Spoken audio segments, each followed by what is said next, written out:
हरे कृष्णा। तो आज हम लीला पुरुषोत्तम भगवान श्री कृष्ण पुस्तक से अध्याय 15 प्रारंभ करने जा रहे हैं।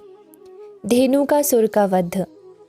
इस प्रकार श्री कृष्ण अपने अग्रज बलराम के साथ अपना कौमार बिताकर पौगंड अवस्था में प्रविष्ट हुए।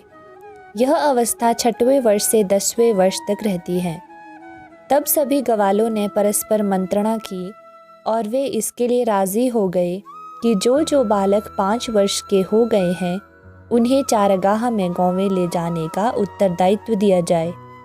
उत्तरदायित्व प्राप्त हो जाने पर कृष्ण तथा बलराम ने अपने चरण चिन्हों से वृंदावन की भूमि पवित्र की। ग्वालों तथा बलराम के साथ कृष्ण अब गौवों को आगे किए हुए फूलों, साग सब्जियों तथा घास से पूर्ण वृंदावन के जंगल में अपनी वंशी बजाने लगे। वृंदावन का जंगल भक्त के विमल मन के समान स्वच्छ था और मधुमक्खियों, फूलों तथा फलों से लदा था। उनमें चिड़ियाँ चहक रही थी और इसके स्वच्छ जल वाले सरोवर समस्त श्रम को हरने वाले थे। वहाँ पर सदा सुगंधित वायु बहती रहती थी जिससे मन तथा शरीर प्रफुल्लित हो जाते। कृष्ण अपने सखाओं तथा बलराम सहित जंगल में प्रविष्ट हुए और अनुकूल वातावरण देखकर जी भरकर आनंद लूटा। कृष्ण ने देखा कि सारे वृक्ष फलों से लदे हैं और नई नई टहनियाँ नीचे आकर पृथ्वी का स्पर्श कर रही है, मानो वे उनके चरण कमलों का स्पर्श करके उनका स्वागत कर रही हो। वे वृक्षों, फूलों तथा फलों के इस तरह के भाव से अत्यंत प्रसन्न थे और उनकी इच्छाएं जानकर हंसने लगे।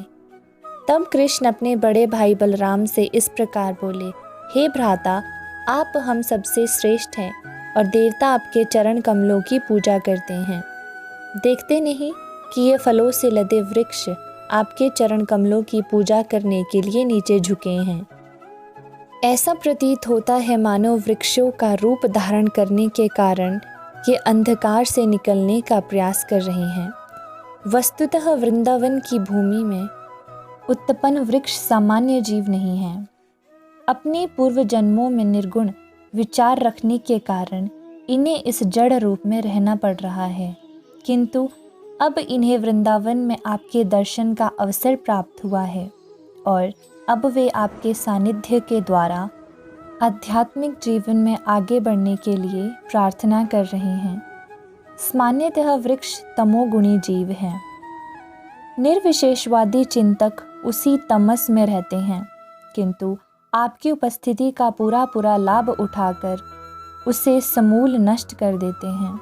मेरे विचार से जो भौरे आपके चारों ओर बना रहे हैं वे पूर्व जन्म में आपके भक्त रहे होंगे। वे आपका साथ नहीं छोड़ना चाहते, क्योंकि आपसे उत्तम तथा वत्सल स्वामी और कौन हो सकता है।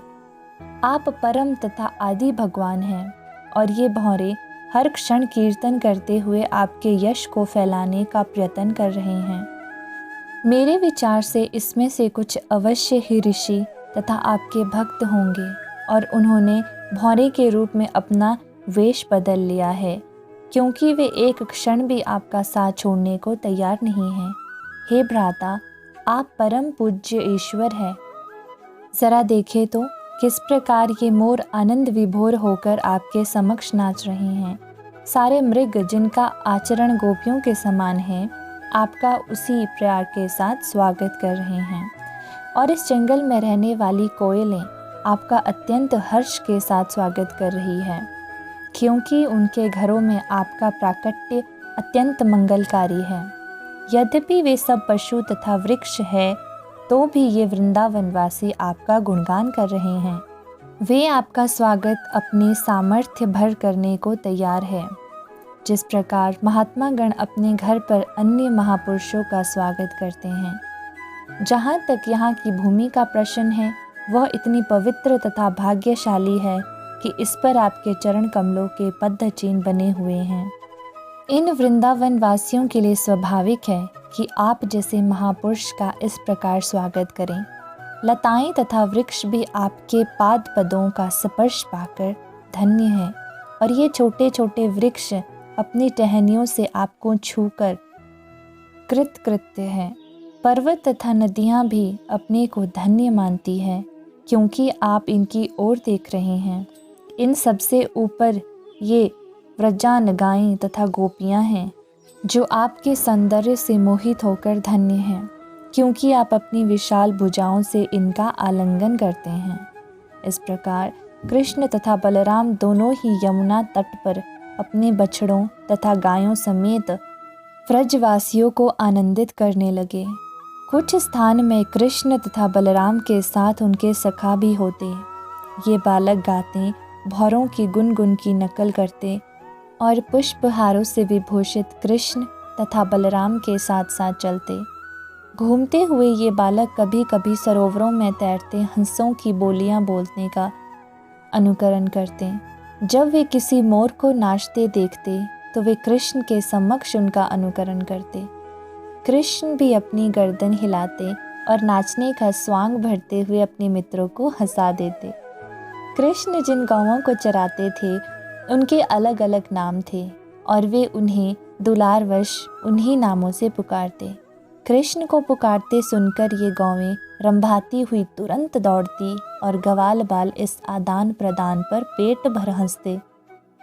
वे विभिन्न प्रकार के पक्षियों की ध्वनि का अनुकरण करते जिनमें से चकोर, मोर, कोयल तथा भारद्वाज प्रमुख थे। कभी कभी दुर्बल पशुओं को सिंह तथा चीते की आवाज़ सुनकर दौड़ते देखकर कृष्ण तथा बलराम सहित सारे गवाले भी उन पशुओं के पीछे पीछे दौड़ पड़ते। जब वे कुछ थक जाते तो बैठ जाते और बलराम अपना सिर किसी बालक की गोद में रख देते और कृष्ण तुरंत बलराम के पांव दबाने लगते और कभी कभी ताड़ का पंखा लेकर बलराम के ऊपर झलते जिससे सुखद हवा निकलने पर उन्हें थकान से कुछ राहत मिलती। कभी कभी बलराम के विश्राम करते समय बालक नाचते या गाते और कभी कभी वे कुश्ती लड़ते या फिर कूदते फांदते। जब बालक इस प्रकार व्यस्त होते तो कृष्ण भी उनके साथ हो लेते और उनके हाथ पकड़कर उनकी संगति का लाभ उठाते या उनके कार्य की प्रशंसा करके हंसते। जब कृष्ण थक जाते तो वे किसी बड़े वृक्ष के नीचे या किसी ग्वाल बाल की गोद में लेट जाते। तब कुछ बालक आकर उनके पांव दबाते और पत्तियों से बनाए गए पंखे से हवा झलते। कुछ प्रतिभाशाली बालक उन्हें प्रसन्न करने के लिए मीठी तान में गाना गाते। इस तरह शीघ्र ही उनकी थकान दूर हो जाती है। भगवान कृष्ण जिनके पांव लक्ष्मी जी दबाती है, अपनी अतरंगा शक्ति का विस्तार करके एक ग्रामीण बालक के रूप में प्रकट होकर ग्वाल बालों के साथ मिलकर उनका साथ देते। किंतु एक ग्रामीण बालक की भांति प्रकट होने के अतिरिक्त ऐसे अवसर आते रहते जब वे अपने को श्री भगवान सिद्ध कर देते। कभी कभी लोग अपने को भगवान बताकर अबोध लोगों को ठगते थे। वे केवल ठग सकते हैं, ईश्वर की शक्ति का प्रदर्शन वे नहीं कर सकते। जब श्री कृष्ण इस प्रकार अपने परम सौभाग्यशाली मित्रों के साथ अपनी अतरंगा शक्ति का प्रदर्शन कर रहे थे तो उन्हें अपनी ऐश्वर्य अति मानवीय शक्ति को प्रकट करने का एक अन्य अवसर प्राप्त हुआ। उनके परम मित्र सुदामा, सुबल तथा स्तोक कृष्ण ने उन्हें तथा बलराम को अत्यंत प्यारवश इस प्रकार संबोधित किया। हे बलराम, तुम अत्यंत बलवान हो, तुम्हारी भुजाएं अत्यंत सुदृढ़ है। तुम दोनों सभी प्रकार के उपद्रवकारी असुरों का वध करने में अत्यंत पटु हो। क्या तुम दोनों इस स्थान के निकट ही ताल वन को चलकर देखोगे? यह वन ताड़ के वृक्षों से पूर्ण है और सारे वृक्ष फलों से लदे हैं। इन फलों में से कुछ गिर रहे हैं और कुछ वृक्ष में ही पककर लगे हैं। वह अत्यंत रमणीक स्थान है, किंतु महाअसुर धेनुकासुर के कारण वहां जाना अत्यंत कठिन है। कोई भी जाकर वृक्षों के फल नहीं ला सकता। हे कृष्ण तथा बलराम, यह असुर एक गधे के रूप में वहां रहता है और इसके साथ वैसा ही एक रूप धारण करके अन्य असुर रहता है। वे सब के सब अत्यंत बलशाली हैं, अतः उस स्थान तक पहुंचना बहुत कठिन है। भाइयों, तुम ही दोनों एकमात्र ऐसे पुरुष हो जो इन राक्षसों को मार सकते हो। प्राण भय से वहां अन्य कोई नहीं जाता, यहाँ तक कि पशु भी नहीं जाते और वहाँ एक भी पक्षी निवास नहीं करता। सबों ने वहाँ का बसेरा छोड़ दिया है। केवल उस स्थान से आने वाली सुगंध का ही आनंद लूटा जा सकता है। ऐसा प्रतीत होता है कि अभी तक उन फलों का किसी ने भी स्वाद नहीं चखा है। हे कृष्ण, हम तुमसे स्पष्ट कह देते हैं कि हम इस सुगंध से अत्यधिक आकर्षित हैं। हे बलराम, चलो चलकर उन फलों का आनंद लिया जाए। इन फलों की सुगंध चारों ओर फैल रही है। क्या तुम्हें यहाँ उनकी सुगंध नहीं आ रही? जब बलराम तथा कृष्ण से उनके हंसते हुए घनिष्ठ मित्रों ने प्रार्थना की, तो वे उन्हें प्रसन्न करने के उद्देश्य से अपने मित्रों के साथ उस वन की ओर चल पड़े। ताल वन में प्रवेश करते ही बलराम अपनी हाथी जैसी शक्ति को दिखाने के लिए वृक्षों को हिलाने लगे। इस हचके से सारे पके फल पृथ्वी पर आ गिरे। फल गिरने की आवाज़ सुनकर वहाँ पर गधे के वेश में वास कर रहा धेनु का सुर उस ओर तेजी से बढ़ने लगा। इससे सारे वृक्ष हिलने लगे, जैसे मानो भूकंप आया हो। सर्वप्रथम यह असुर बलराम के समक्ष प्रकट हुआ और उनकी छाती पर दुलदती झाड़ने लगा। बलराम पहले कुछ नहीं बोले, किंतु वह असुर पुनः तेजी से दुलती चलाने लगा। इस बार बलराम ने तुरंत ही अपने एक हाथ से उस गधे के पैर पकड़कर उसे चारों ओर घुमाकर वृक्ष की चोटी पर फेंक दिया। जब बलराम उसे घुमा रहे थे, तभी असुर के प्राण निकल गए। बलराम ने उसे सबसे ऊंचे ताड़ वृक्ष के ऊपर फेंका। इस असुर का शरीर इतना भारी था कि वह वृक्ष टूटकर अन्य वृक्षों पर गिरा, जिससे अन्य अनेक वृक्ष धाराशाही हो गए। ऐसा प्रतीत हुआ मानो इस वन में भारी अंधड़ आया हो और सारे वृक्ष एक एक करके गिर गए हो। इस तरह ये असामान्य बल का प्रदर्शन विस्मयकारी नहीं है, क्योंकि बलराम अनंत शेष नाग के रूप में श्री भगवान हैं, जो अपने सहस्त्र सहस्त्र फनों का समस्त लोकों को धारण किए हैं। यह संपूर्ण विराट जगत उनके द्वारा उसी प्रकार पालित हैं, जिस प्रकार दो धागे कपड़ों की बुनाई को धारण किए रहते हैं। जब यह असुर वृक्षों के ऊपर फेंक दिया गया, तो धेनुकासुर के सारे मित्र सहयोगी एकत्र हुए और उन्होंने अत्यंत वेग से बलराम तथा कृष्ण का आक्रमण कर दिया। वे अपने मित्र की मृत्यु का प्रतिशोध लेने पर तुले थे, किंतु कृष्ण तथा बलराम हर गधे की पिछली टांग पकड़कर चारों ओर घुमा देते। हरि बोल। इस प्रकार उन सबों को वृक्षों के ऊपर फेंककर उन्होंने उनका वध कर दिया। गधों के शवों के कारण अत्यंत अद्भुत दृश्य था। ऐसा प्रतीत हो रहा था मानो विविध रंगों के बादल वृक्षों के ऊपर एकत्र हो रहे हैं। इस महान घटना को सुनकर देवता गण स्वर्गलोक से कृष्ण तथा बलराम पर पुष्पों की वर्षा करने लगे और धुंदुबियां बजाकर स्तुतियां करने लगे।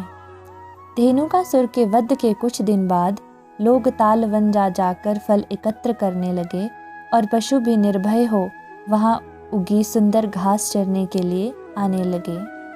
कृष्ण तथा बलराम के इन दिव्य कार्यों तथा लीलाओं को सुनकर या उनका कीर्तन करके मनुष्य पुण्य अर्जित कर सकता है। जब कृष्ण, बलराम तथा उनके साथियों ने वृंदावन ग्राम में प्रवेश किया, तो उन्होंने बांसुरी बजाई और बालकों ने वन में उनके असाधारण कार्य की प्रशंसा की। उनके मुखमंडल तिलक से सुशोभित थे और गायों की चरण रज से धूलित थे। कृष्ण के सिर पर मोर पंख शोभायमान थे। बलराम तथा कृष्ण दोनों ने बंसी बजाई और तरुणी गोपिकाएं कृष्ण को घर लौटते देखने के लिए ललायित हो उठी। वे कृष्ण की अनुपस्थिति के कारण अत्यंत खिन्न थी। सारे दिन वन में या चारागाह में गौएं चराते कृष्ण का वे चिंतन करती रहती। अतः जब उन्होंने कृष्ण को लौटा देखा, तो वे उनके मुख की ओर इस तरह देख रही थी जिस प्रकार भौरे कमल पुष्प पर मंडराते रहते हैं। जब कृष्ण गांव में घुसे तो तरुणी गोपिकाएं मुस्कुराई और हंसी। कृष्ण ने बांसुरी बजाते हुए गोपिकाओं से सुंदर हास्यमय मुखड़ों का सुख लूटा। कृष्ण तथा बलराम का स्वागत उनकी माताओं यशोदा तथा रुक्मणी ने किया और समानुसार अपने लाडले पुत्रों की इच्छाओं की पूर्ति करने लगी। माताओं ने सेवा करने के साथ ही अपने दिव्य पुत्रों को आशीष भी दिया। उन्होंने अपने पुत्रों को नहलाया और वस्त्रों से सुसज्जित किया।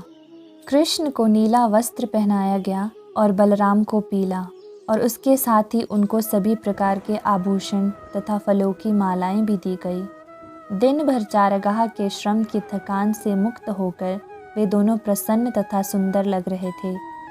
उनकी माताओं ने उन्हें स्वादिष्ट भोजन दिया और उनके बड़े चाव से सब व्यंजन खाए। फिर उन्हें स्वच्छ बिस्तर पर बिठाकर माताएं उनके कार्यकलापों से संबंधित गीत गाने लगी। ज्यों ही वे बिस्तर पर लेटे कि उन्होंने प्रगाढ़ निद्रा में प्रवेश किया। इस प्रकार कृष्ण तथा बलराम ग्वालों के रूप में वृंदावन के जीवन का आनंद भोगने लगे। कभी कभी कृष्ण अपने बाल सखाओं तथा बलराम के साथ यमुना तट पर गायें चराने जाते और कभी बलराम के बिना जाते।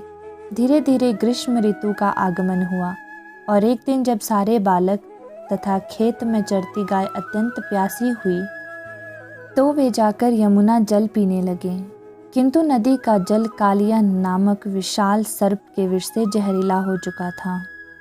चूंकि पानी इतना जहरीला था, अतः सारी गायें तथा बालक जल पीते ही तुरंत प्रभावित हो गए। वे सब जमीन पर गिर पड़े और मृत जैसे लगने लगे। तब समस्त प्राणों के प्राण कृष्ण ने उन सब पर अपनी कृपा दृष्टि डाली, जिससे सारे बालकों तथा गौवों में पुनः चेतना आ गई और वे सब एक दूसरे को अत्यंत विस्मय पूर्वक देखने लगे। वे समझ गए कि यमुना का जल पीने से वे मृत हो गए थे, परंतु कृष्ण के कृपा कटाक्ष से वह सब जीवित हुए हैं। इस प्रकार उन सबों ने योगेश्वर कृष्ण की योग शक्ति की प्रशंसा की। इस प्रकार लीला पुरुषोत्तम भगवान श्री कृष्ण के अंतर्गत धेनुकासुर का वध शीर्षक 15वें अध्याय का भक्ति वेदांत तात्पर्य पूर्ण हुआ। हरे कृष्ण कृष्ण कृष्ण हरे हरे, हरे राम राम राम हरे हरे।